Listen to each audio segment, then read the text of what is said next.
Alright, welcome to today's lesson on corporate social responsibility. So corporate social responsibility, or CSR for short, looks at all of the ethical issues that we've been discussing in class in the last few days and applies them at the organizational level. The idea here is that we're creating an obligation for organizations to act in ways that serve not only their own personal interests, but also the interests of all external stakeholders. This would be anyone who is affected by the company. It could be employees, customers, shareholders, the community at large, and so on. And the idea here is that these companies are not only trying to seek to make money for themselves, but they also want to advance causes that align with the welfare of their stakeholders, with the idea that those stakeholders will then pay it forward back onto the company. If they are in a better position themselves, they're more likely to purchase products from the company that helped put them there. That said, there is a fair number of argument against companies having a corporate social responsibility. The people who hold this is called the classical view, and they have the idea that managers' responsibilities should be there to maximize the profits of the company and not to be concerned about societal issues. And the reason they have this problem with creating a strong CSR is that they fear that a CSR policy will reduce business profits. If we're spending so much money on things to make our products more environmentally friendly or socially friendly, then we're going to have less profits coming in. In addition, we could spend more time focusing on those society issues as opposed to focusing on the company itself and the products or services that we're trying to produce, making our company less profitable in the long run.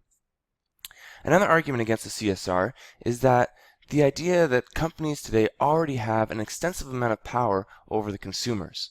But to provide them with more power on a social level can make them even more powerful as a whole, which can be a scary thought.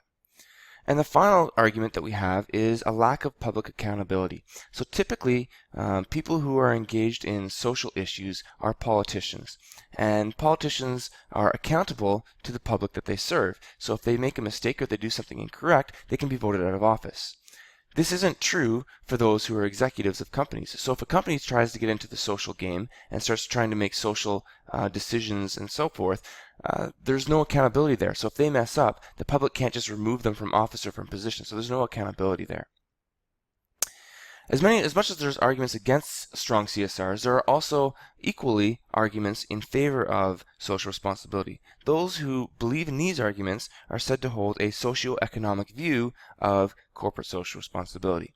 And they argue that while you may have short-term lower profits, in the long term you're actually going to have higher profits over the long term as a result of a positive social responsibility policy. And this is because you're going to have better community relations and a positive image, which is going to cause people to want to purchase from your company in the long run. The other idea here is that by doing something in order to promote the society or make things better for society is going to actually avoid more government regulation in the long run. Because if you don't do these things to make the environment safe or friendly and so on, the government might put policies in effect to force you to do it. And the way that they put those policies in effect may actually cost more money for the company in the long run than whatever policy they put in on their own. And finally, it's the idea that businesses, because they're big and because they have so many resources, monetary and intellectual resources, that they have an ethical obligation to put those resources to the better of society. Now, corporate social responsibility can be divided into 4 areas. One here is called the zone of compliance, and then there's also the zone of conviction. The zone of compliance starts with an area called economic responsibility. This is the basic level of responsibility that a company could possibly have. It's the idea that a company needs to be economically responsible to its shareholders. It needs to essentially just be profitable, do whatever it can to make money. The second increase in CSR in the zone of compliance still would be a legal responsibility. This is the idea that a company needs to meet all the laws and regulations that are in place for it so that it can continue to be responsible. Becoming more corporate socially responsible would be in the zone of conviction where a company could choose to be ethically responsible. They choose to do what is right. In this case, they would voluntarily conform to the societal values and morals that are in place around them to make sure that they're keeping up with those values and morals. And finally, the most socially responsible a company could be would be under discretional responsibility. And the idea here that we want to contribute to the community. A company that does this would provide leadership in advancing the well-being of society as a whole. Now, there are a variety of corporate strategies that can take these into consideration. So the first corporate strategy that a company might employ would be called obstructionist. A company that is obstructionist is only seeking to be economically responsible. They focus only on economic priorities. Any wrongdoing that they are accused of, according to some sort of societal issue, will typically just be denied by a company that is obstructionist in values. The other corporate strategy could be a defensive strategy. A defensive strategy incorporates both the economic responsibility as well as the legal responsibility. They sit tight in the zone of compliance area. A company here is looking to fulfill all legal obligations that they may have.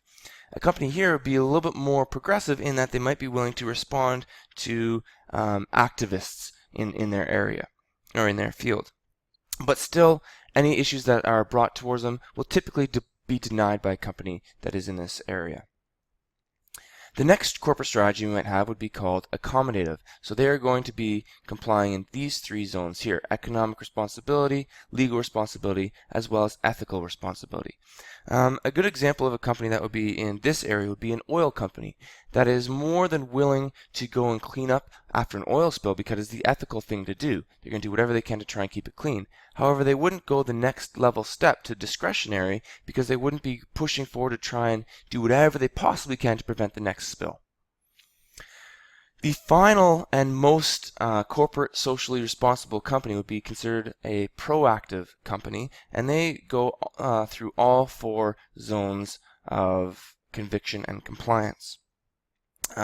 Here, a company tends to try to take the lead in responding to emergency societal issues as they arise and making sure that they are at the forefront of community involvement. Now, why would a company wish or change their view and become more and more socially responsible?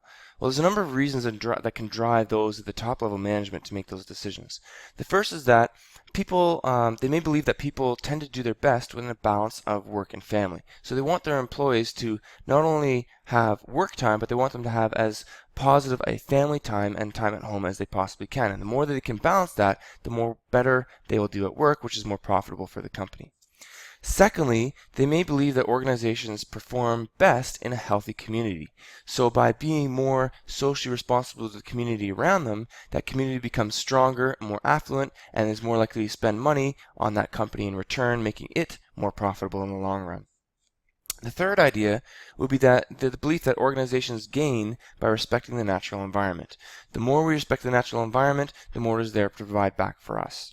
And finally, organizations must protect their reputation to be successful. More and more in today's society, word of mouth spreads very quickly, and brand image is a very important concept and is very easily damaged. So as soon as you start being socially unresponsible, or irresponsible, I guess, that word gets out and people are less likely to purchase stuff from your particular company. So how does a company go about becoming more socially responsible? Well, there's three basic ways they can do so. The first is to respect human dignity. They try and create an internal culture that values their employees as well as their customers by providing safe products and services and working in a safe environment. Secondly, they try and respect basic rights. They try and protect the rights of all their employees, all their customers, and the communities around them. They want to ensure a safe, healthy environment and proper living standards for everyone around them. And finally, they can be good citizens. They want to work with the government and government institutions to try and protect the environment and support whatever social programs are around them. Again, the more we support the society around us, the better it becomes, and the more they're willing to be able to spend money on us. That's it. That's all we have for today. We'll see you in class tomorrow where we can practice what we've learned.